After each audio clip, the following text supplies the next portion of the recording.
오늘은 고시원에 들어가기 전 준비해야 할 준비물에 대해 이야기해 볼게요. 이건 제 주관적인 기준이고 여기서 보시고 필요하다 싶은 것만 빼가시면 될 것 같아요. 첫 번째, 옷가지. 당연히 챙겨가야 해요. 벗고 다닐 수 없잖아요. 본인이 깔끔하고 부지런하다면 최대한 옷을 적게 가져가서 매일매일 빨래를 하세요. 고시원은 공간 절약이 중요해요. 하지만 빨래를 몰아서 하고 귀차니즘이 있다면 옷을 많이 가져가셔야 해요. 물론 고시원 사이즈가 돼야겠죠. 두 번째, 세면도구. 안 씻을 거면 가져가지 않아도 돼요. 기본적인 용품이 구비된 경우가 있지만 위생상 안 좋고 엄청 저품질이라 본인이 직접 사들고 가는 게 마음 편할 거예요. 세 번째, 충전기. 폰이 있다면 들고 가야겠죠. 가끔 충전기 안 들고 와서 옆방 싹 다 돌면서 빌리는 사람이 있는데 그냥 편의점 가서 싼 거 하나 사오는 게 서로에게 편할 거예요. 네 번째, 이어폰. 컴퓨터를 하던 핸드폰을 하던 소리 키는 건 민폐예요. 이어폰을 사용하세요. 가끔 옆방에서 야동 보면서 이어폰 안 끼는 사람이 있는데 되게 신경 쓰여요. 다섯 번째, 컴퓨터, 노트북. 정말 중요한 준비물이에요. 컴퓨터와 스마트폰은 정말 꼭 필요해요. 이 두 가지로 고시원 생활 질이 달라져요. 개인적으로 노트북이 편할 거예요. 데스크톱은 좁은 고시원에서 쓰면 여름엔 덥고 겨울엔 따뜻하게 사용할 수 있어요. 여섯 번째, 멀티탭. 이거 안 들고 오면 충전기나 컴퓨터 둘 중 하나는 못 써요. 콘센트가 한 군데인데 2구인 경우 노트북, 핸드폰은 사용 가능한데 데스크톱이면 모니터까지 켜야 해서 3구가 필요해요. 거기에 선풍기나 냉장고, 가습기 등 가전기기가 늘어날수록 멀티탭의 절실함을 느낄 수 있어요. 일곱 번째, 슬리퍼. 일단 이곳은 맨발로 살면 안 돼요. 복도를 맨발로 한번 나갔다 오면 발바닥이 노숙자 발처럼 까매져요. 특히나 방에 세면실이 없으면 나가서 발 닦고 오면 또 더러워서 침대에 못 올라가요. 그리고 슬리퍼를 주는 고시원도 있는데 그 슬리퍼는 몇백 명의 누군지 모를 사람이 신던 거예요. 위생을 생각한다면 개인 슬리퍼 꼭 필요해요. 여덟 번째, 침구류. 침구류는 까는 거랑 베개까지 주는 곳은 봤어요. 그런데 이것도 슬리퍼랑 동일해요. 얼마나 다양한 사람의 땀과 노폐물이 묻었을지 몰라요. 그냥 마음 편하게 개인 침구를 사는 게 좋아요. 아홉 번째, 식기. 이것도 고시원에 있는데 공용생활 시설용품은 최대한 피하는 게 좋아요. 개인용 하나 사세요. 열 번째, 옷걸이. 고시원에 두세 개 정도 준비해주는 경우가 있고 남들이 쓰던 거 버리고 가는 경우가 있어요. 너무 더러우면 버리시고 괜찮으면 쓰시는데 사실 많이 부족해요. 고시원 옷걸이는 옷도 걸지만 빨래도 걸어야 해서 어느 정도 여유가 있어야 해요.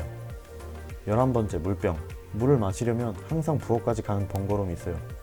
그리고 간혹 정수기가 고장이 나서 물을 못 먹는 상황도 생겨요. 그래서 개인용 물병을 가지고 있으면 좀 더 생활이 윤택해져요. 12번째, 전자레인지용 라면 용기. 라면 제공해주고 전자레인지 있는 고시원에서 이템이에요. 남들이 줄 서서 가스레인지 기다릴 때 혼자 전자레인지에 라면 넣어서 먹으면 돼요. 하지만 이 생각을 다 같이 하면 전자레인지도 줄 서야 해요. 그럼 1시간 정도 밥 시간을 땡기면 돼요. 13번째, 휴지. 개인 방에 화장실이 있다면 당연히 자기가 사와야 해요. 하지만 공용 화장실이라면 화장지가 있는데 엄청 얇고 뻣뻣한 점보롤일 거예요. 그리고 간혹가다 휴지가 없는 경우도 있어서 개인용 가지고 있는 게 좋아요. 14번째, 세제. 세제는 주는 것도 있고 안 주는 것도 있는데 주더라도 쓰려고 보면 없는 경우가 대부분이에요. 세제도 저렴한 가루 세제고 지저분하게 쓴 경우 물에 젖어서 덩어리가 잔뜩 져 있을 거예요. 15번째, 상비약. 좁은 환경에 오래 노출되면 면역력이 떨어져서 아픈 경우가 많아요. 밖에 오래 있으면 덜하지만 아닌 경우는 그렇다는 거예요. 자신이 건강하면 준비 안 하셔도 돼요. 16번째, 자기관리용품. 기본적인 손발톱, 귀청소, 코청소, 면도는 해야 하니 당연히 들고 가야 해요. 이것도 깜빡하고 안 들고 오는 경우가 많아요. 17번째, 드라이어. 드라이어 정도는 암묵적으로 오케이예요. 머리 안 말리면 냄새나고 비듬 생겨요. 두피 관리해주세요. 18번째, 롤클리너 걸레. 어쨌건 사람 사는 곳이니까 청소는 해야겠죠. 청소기까지는 오버고 롤클리너로 한번 싹 밀고 걸레로 청소해주시면 돼요. 청소할 땐 그래도 좁은 방이 편해요. 19번째, 영양제. 고시원 생활을 하면 자칫 영양 밸런스가 안 맞을 수 있어요. 본인의 몸을 챙길 자신이 없다면 종합 영양제 하나 있으면 좋아요. 20번째, 거울. 거울이 있는 곳도 있고 없는 곳도 있어요. 거울 볼 일이 많진 않지만 그래도 김이나 고춧가루 낀 건 확인해야 해요. 그리고 코털도 깎으려면 필요해요. 방에 화장실이 있으면 가져갈 필요 없어요. 21번째, 미니 선풍기. 이건 냉난방이 안 되는 곳에 필요해요.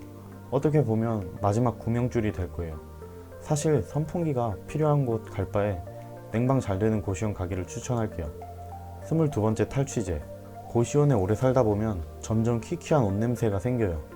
밖에서 티 안 내려면 탈취제 하나 있는 게 좋아요. 23번째, 비닐봉지. 여러 가지로 쓸 수 있지만 제일 중요한 쓰레기를 담을 수 있어요. 쓰레기를 버리러 방 밖에까지 나가기엔 귀차니즘을 버틸 수 없을 거예요. 굳이 준비 안 해도 방에 이것저것 사들고 온다면 비닐이 계속 생길 거예요. 24번째, 귀마개. 이건 예민한 분만 있으면 될 것 같아요. 사실 예민하면 고시원 안 사는 게 좋지만 사람 인생이라는 게 다양한 사정이 있잖아요. 어쩔 수 없이 살아야 될 수 있으니까 예민한 분은 꼭 준비하세요. 25번째, 미니 가습기. 방이 건조해질 경우 각종 기관지 질병에 걸리기 좋아요. 돈이 아까우면 그냥 옷이나 수건, 빨래를 자주 해서 자연 가습기를 만드세요.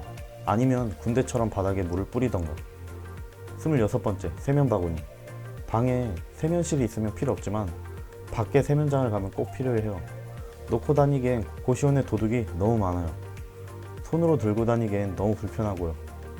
군대 다녀오신 분들은 아실 거예요. 세면 바구니의 편리함을. 27번째, 화장실 청소용품. 이건 방에 화장실이 있는 분에게 해당돼요. 첫 입주 시 확실히 청소하고 생활하면서도 청소를 해야겠죠. 이럴 땐 공용 화장실도 나쁘지 않을 수 있어요. 이 정도가 제가 생각하는 고시원 준비물이에요. 너무 많다면 본인 판단에 선택해서 가져가시면 좋을 것 같아요. 고시원 준비물 선택에 많은 도움이 되셨길 바라요.